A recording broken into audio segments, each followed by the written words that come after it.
E aí galera, tudo bem com vocês? Vamos aí para mais um giro de notícias sobre o Cruzeiro com questões importantes que têm movimentado o ambiente do nosso clube. Meu nome é Emerson Araújo, esse é o canal 6x1 e desde o início eu peço para você deixar o like no vídeo, se inscrever no canal caso ainda não seja inscrito e usar os comentários para opinar sobre cada um dos assuntos. Fim de temporada naturalmente é aquele período em que a gente tem muita especulação, muita notícia, jogador chegando, jogador saindo, e um ótimo lugar para você acompanhar todas as notícias sobre essas transferências é o aplicativo do OneFootball, que nessa temporada está transmitindo alguns campeonatos europeus, em especial a Bundesliga. E para assistir os jogos é muito fácil, você só precisa baixar o app pelo link da descrição, ir na aba Jogos, depois na aba Assista, aí é só escolher o jogo que você quer acompanhar. É um aplicativo cada vez mais completo, né? Porque além das notícias, da transmissão de alguns campeonatos europeus, tem lá estatística, tem vídeos de jogos, tem realmente tudo que envolve esse universo do futebol. O OneFootball é totalmente gratuito, está disponível tanto para Android quanto para iOS e o link para você baixá-lo está aqui na descrição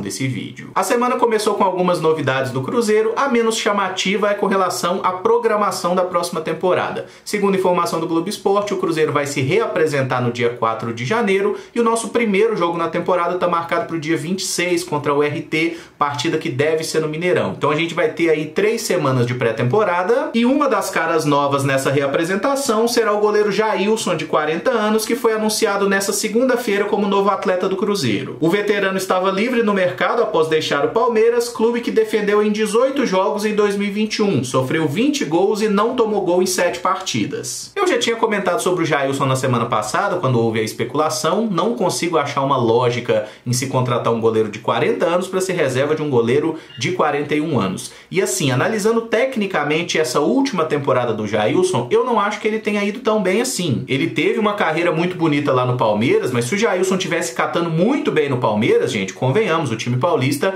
iria renovar com ele mais uma temporada. O Cruzeiro tá fazendo os anúncios das contratações, mas não tá dando muita informação, né? Tempo de contrato, valor salarial é claro que eles nunca falam, mas provavelmente é 1 ano de contrato, né? Assinar por mais de 1 ano com um goleiro de 40 anos seria uma bizarrice ainda maior. Agora que veio, tomara que o Jailson realmente nos ajude. Dizem que ele é um cara muito bom de vestiário, muito bom nos bastidores, né? Um cara bacana pra caramba, muito vencedor. E pelo que o pessoal da Itatiaia falou, inclusive, a ideia é ter o Jailson como substituto do Fábio nessa temporada, simplesmente porque aqueles goleiros que o Cruzeiro acha que seriam alvos interessantes para ser um substituto do Fábio a médio e longo prazo, eles necessitariam de um investimento, coisa que o Cruzeiro não tem condição de fazer agora. Então o Cruzeiro traz o Jailson para ser o reserva do Fábio esse ano e no final da próxima temporada, provavelmente os dois devem ir embora, né? Talvez até os dois possam se aposentar. É claro que sempre existe a possibilidade deles renovarem por mais uma temporada, né? Com os avanços aí da preparação física,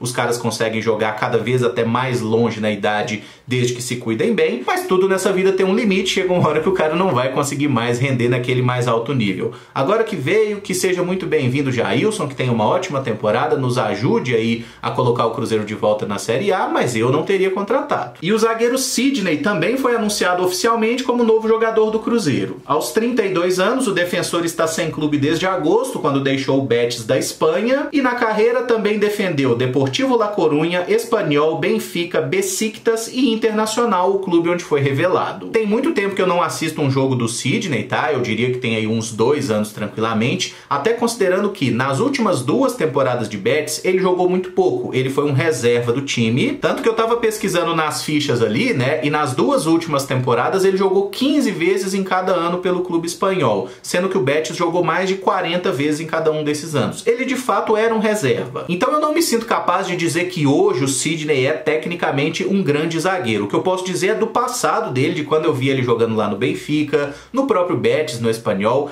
ele era um zagueiro muito bom. E tem uma característica interessante que eu acho que encaixa muito bem na ideia de time do Cruzeiro, é que o Sidney, apesar de ser destro, ele sempre joga pelo lado esquerdo da defesa. Então casa muito bem com a outra contratação que a gente fez para o setor, que foi o Maicon, né? E talvez, por exemplo, foi muito especulado um possível retorno do Manuel. O Manuel jogando pelo lado esquerdo, eu não acho que ele renda bem, eu acho que ele rende pela direita. Então talvez trazer Maicon e Manuel para jogarem juntos não daria um encaixe tão bom assim. Maicon e Sidney, em tese, funciona bem. Uma coisa que é problema no Sidney durante toda a carreira é a questão do peso. Ele é um jogador que constantemente parece estar fora de forma. Mas nas melhores fases dele, ele conseguia compensar isso com um nível técnico muito alto, tá? O Sidney era um zagueiro muito bom mesmo, assim, de roubar a bola, de sair jogando, qualidade de passe. Tem até vídeo circulando que o Cruzeiro mesmo publicou, né? Um vídeo que ele marcou pelo Betis, que ele faz um golaço, sai driblando todo mundo. Ele realmente jogava muita bola. Tecnicamente, eu diria que ele era melhor que o próprio Maicon. Mas assim como o Maicon traz alguma dúvida por estar parado há muito tempo, o Sidney também. Não apenas por estar sem clube desde agosto, mas porque nas 2 temporadas anteriores, né? Então desde 2019, ele não é realmente um titular. Não foi revelado detalhe aí do tempo de contrato, espero que não tenha sido aí nenhuma loucura, né? Meter 3 anos de contrato com ele, mas tecnicamente, sem dúvida,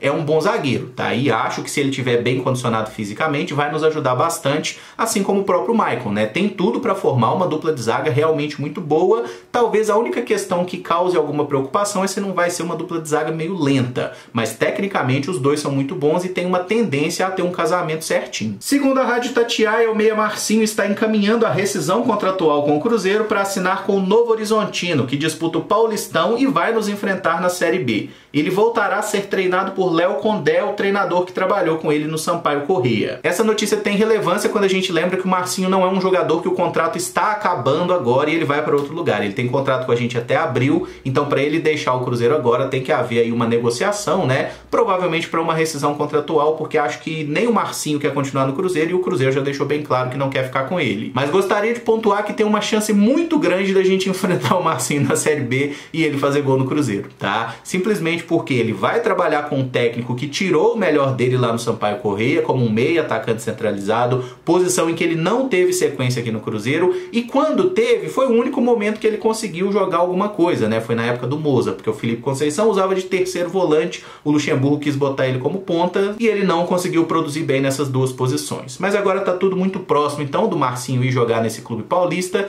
que seja feliz por lá, a passagem pelo Cruzeiro foi apagada, realmente não fez nada de muito relevante, mas acho que é um bom exemplo de um jogador que poderia ter feito muito mais pelo nosso clube, mas foi mal aproveitado pelos técnicos que trabalharam com ele. Outro nome que eu enxergo nessa situação é o lateral direito Cáceres, que parece não estar nos planos do Vanderlei Luxemburgo, tem contrato com o Cruzeiro até dezembro de 2022, mas até o momento não surgiu nenhuma especulação para sua saída. E o Cáceres, que já não tinha espaço no elenco do Cruzeiro, né? Ele vinha sendo aí a terceira opção para a lateral direita, depois do Rômulo e depois do Norberto, a tendência é que a situação siga muito parecida, porque o Norberto deixou o clube agora, mas a gente contratou o Pará. E o Pará é um jogador que já trabalhou com o Vanderlei Luxemburgo na época de Grêmio, inclusive, e ele tá chegando agora com a confiança do técnico. Acho, inclusive, que o Pará chega para ser o titular e o Rômulo fica como alternativa, tanto para lateral quanto para o meio campo. Mas eu imagino que o Rômulo vai ser fixado como lateral direito mesmo, até considerando que o Cruzeiro acabou de contratar 2 volantes, né? O Pedro Castro, o Fernando Neto. 3, na verdade, que veio também o Felipe Machado. Então, se o Rômulo já estava jogando na lateral quando a gente tinha pouco volante, agora que esse setor de meio campo está mais inchado, a tendência é ele continuar ali. E eu não sei qual é o valor do salário do Cáceres, mas certamente não é um cara que está jogando no Cruzeiro por um salário mínimo, né? Não dá para você manter como terceira opção de elenco um jogador que o técnico claramente não gosta e que tem um salário considerável. Terceira opção para lateral tem que ser um moleque da base, de preferência,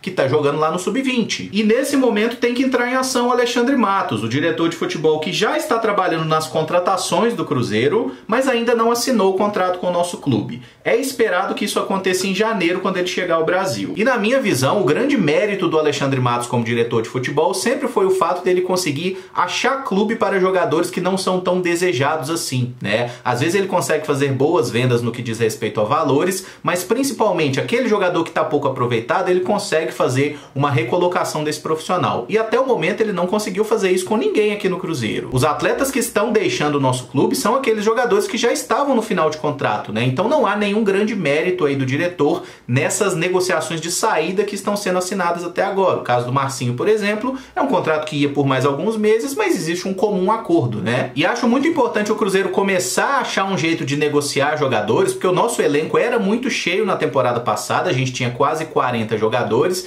Pelas notícias aí tem uns 14, 15 que estão deixando o clube, mas o Cruzeiro já contratou 10 atletas atletas. São 9 oficiais, mas o Matheus Silva, o zagueiro que está vindo do Ituano, que não foi ainda anunciado oficialmente, mas parece que também já está contratado. Então o nosso plantel tá cheio pra burro. E muito jogador sob contrato indica naturalmente uma folha salarial muito alta. E como é que o Cruzeiro vai pagar uma folha salarial muito alta se o Cruzeiro ainda não foi vendido, não tem dono, não tem investidor, não tem nada disso? Não sei. Então, se essa situação não for muito bem equacionada, a gente corre o risco de ver em 2022 o filme do salário atrasado e da queda de rendimento do time se repetir. E além das contratações, tem atletas voltando de empréstimo. 2 exemplos são o lateral esquerdo Rafael Santos e o atacante Ayrton, que segundo a apuração da Rádio Itatiaia, farão parte do elenco em 2022. E só para deixar bem claro, eu sou totalmente a favor do aproveitamento desses atletas, tá? O Rafael Santos fez uma temporada muito boa lá na Ponte Preta, foi um dos melhores laterais esquerdos da Série B, e o Ayrton não teve um bom desempenho lá no Ceará, mas é um jogador que aqui no Cruzeiro ele já se mostrou muito útil, né? Um jogador de velocidade pelas pontas.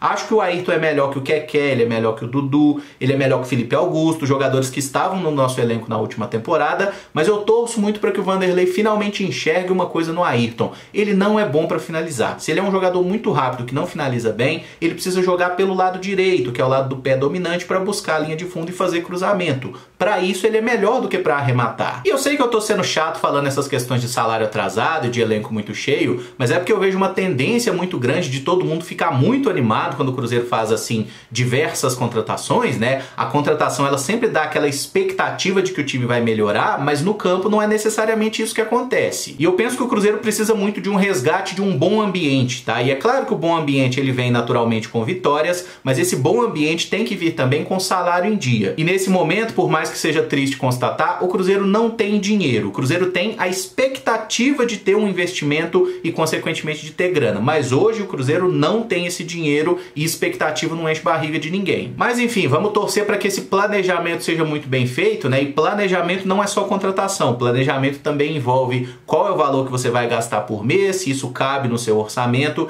e eu espero que o Cruzeiro faça isso muito bem, tá? Porque o Alexandre Matos ele é conhecido por ser um cara que planeja muito bem o futebol, mas essa questão financeira, às vezes quando ele sai, não tá tão bem estruturada assim, né? A gente viveu isso muito bem a partir daquele 2014. E eu vou encerrar esse vídeo por aqui. Se você gostou, eu peço que deixe o like, se inscreva no canal caso ainda não seja inscrito e use os comentários para opinar sobre cada um dos assuntos. Muito obrigado por acompanhar, um abraço e até o próximo vídeo. Valeu!